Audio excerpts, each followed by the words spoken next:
Hello, this is Dr. Nadine, and I am here today to talk a little bit about a couple things you can do when you're wanting to adopt an animal and bring them into your home for the very first time. So before you go to a shelter or go to the place where you're picking up your animal, the very first thing I'd ask you to do is to really make sure that you are ready for the responsibility of bringing a new animal into your home. I can't stress this enough, where a lot of people have an emotion that says, "Ooh, I really want to have a new dog or a new cat or a new horse," and yet they haven't taken the time to really look at the responsibility of what it takes to care for an animal, specifically an animal that has come from some type of a abusive situation, where they've come from a rescue situation. Sometimes they've come from a flood or hurricane situation, and there's a lot of trauma in their past. So if you are absolutely not committed to a lifetime of love and a lifetime of unconditional love, then I'm going to ask you quite honestly, don't adopt them. Do not adopt them. You would be doing yourself and them, predominantly them, a huge favor by not rejecting them another time.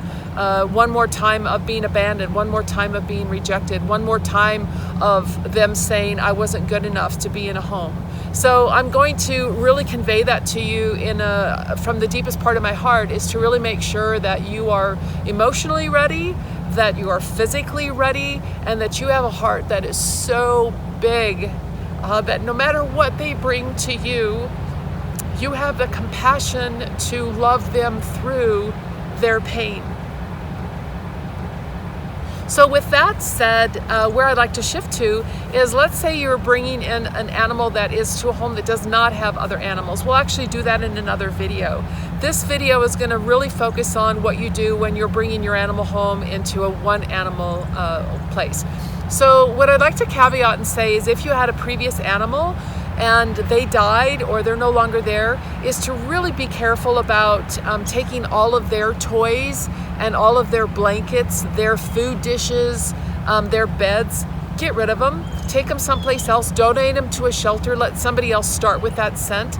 But you don't want to have another animal's smell in your home if you're bringing an animal in for the first time. And the reason I say that is because their aggression caveat is going to kick off into place, and we don't want to stimulate those aggressive behaviors or those need to defend or need to protect. We want to really stay away from those. So if you can have a brand new water dish that's stainless steel or ceramic, if you can have a new food dish, again, stainless steel and ceramic, a new bed, new blankies, new toys that they're bringing with them are all going to be really, really wonderful.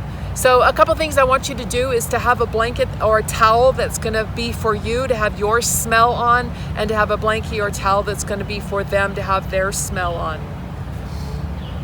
I deal a lot with animals that have come from shelters, rescue places. So let's kind of focus in on that little niche, and then you can adapt this information to what your individual cases are.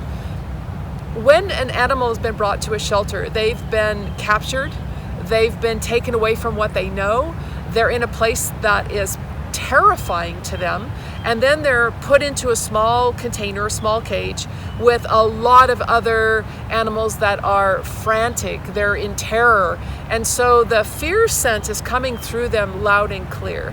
So the very first thing that I really want to convey is to go slow. Go slow, go slow. And when you think you're going slow, slow it down even more. So here's what I mean by that. Let's say you're bringing a dog in or a cat in for the first time, and they're in a small carry case. So, those carry cases are 2 feet long? I want you to find a room in your home that it's going to be dedicated just for this animal, for what we're going to call their transition period. And that can be a bathroom, that can be a bedroom, but one room. We want you to focus on one room where you can have a litter box, you can have their food, you can have a bed, you can have their toys. Everything is one place that they can call their safe zone. So when you bring them, let's say you're at the shelter, convey to them, let them know, I'm taking you to a forever home. because from their perspective, they have no idea what's happening. And the adoption process is highly stressful for them. They're being moved from one container to another container to another container to another container, and having no idea whatsoever that they're actually going to be going someplace that is going to be longer than 24 hours or longer than an uptake and a downtake.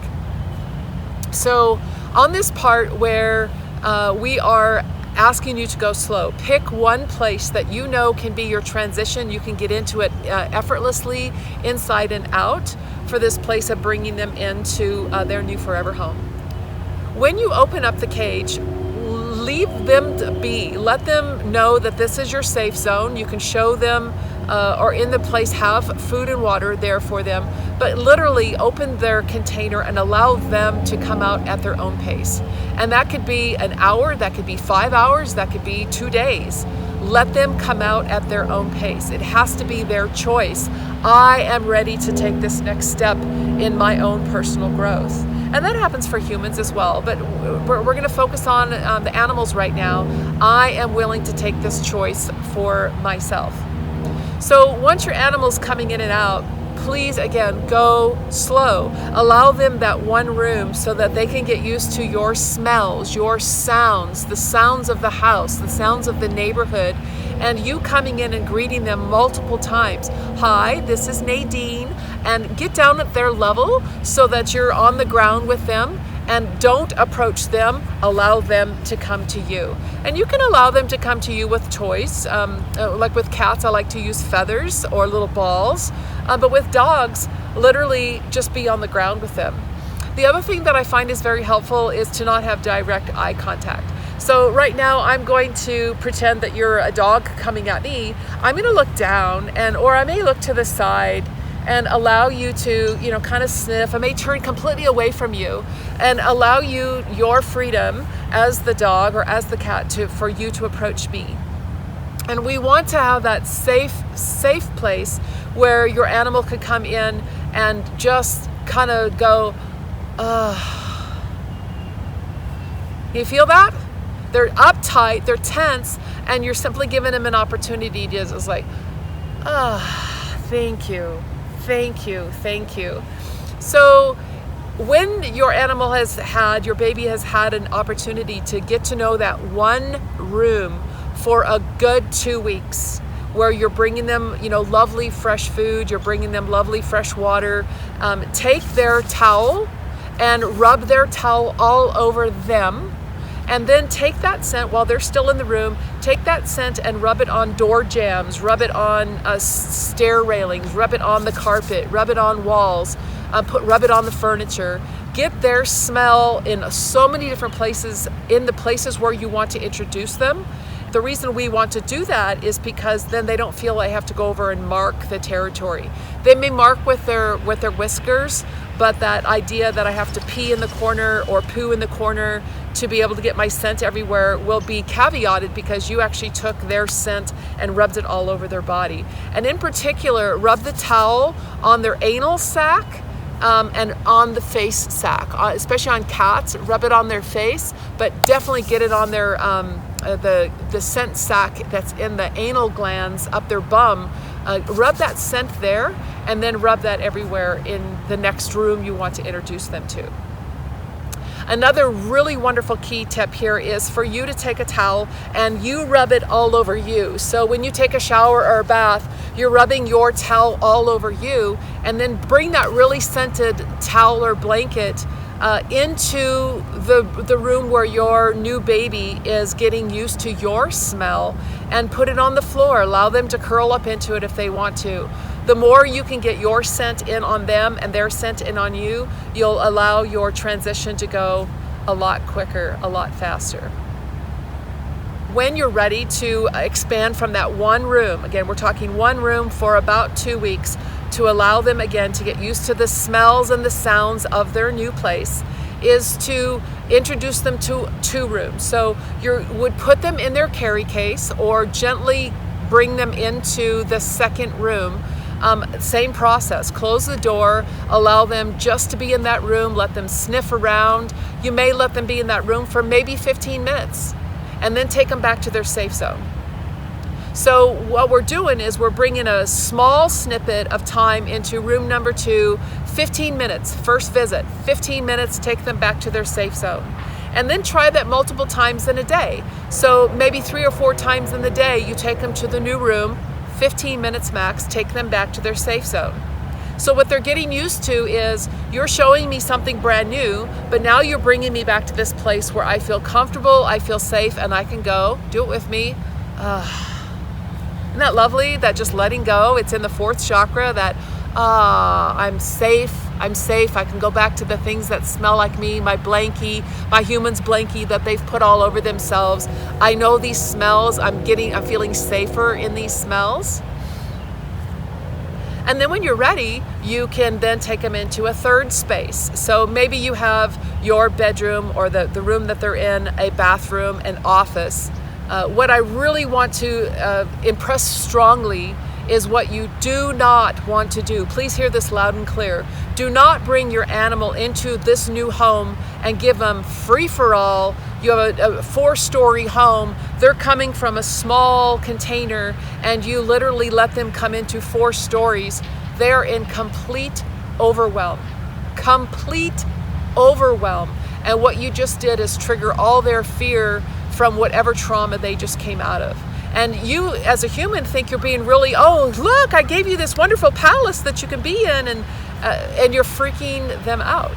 So again, let's go back to 1 room, safe place, have their container in there, and watch. The more you watch them, there'll be a time when they stop going into that container, but you always want to have that safe container there, because that'll be the same container that you take them for a vet visit. It'll be the container that if you have to have them in at night, especially for dogs, if you have to crate train them, that's their safe place. And when new people come into the home, you definitely want to have them where they can go into their safe place. So I've given you a couple of ideas of what you can do. I'll make another video on what we do when we're going to introduce multiple animals together, because that's an even slower process than this one. So thank you for listening. I hope this information was of value to you. And if you would like to hear more, please do send messages in. I did a piece for the Animal Channel, which is a monthly class we do, specifically on bringing animals into multiple homes. Or I think I did this example with 3 cats and introducing a new cat into a home that had 2 other cats. And so I may do another video, but I know that this piece has already been done, so I will include it in an email or some type of message for you, that you have that information. So again, this is Dr. Nadine. Thank you for spending some time with me. I hope this lesson was of value to you, and join me again. Have a great day.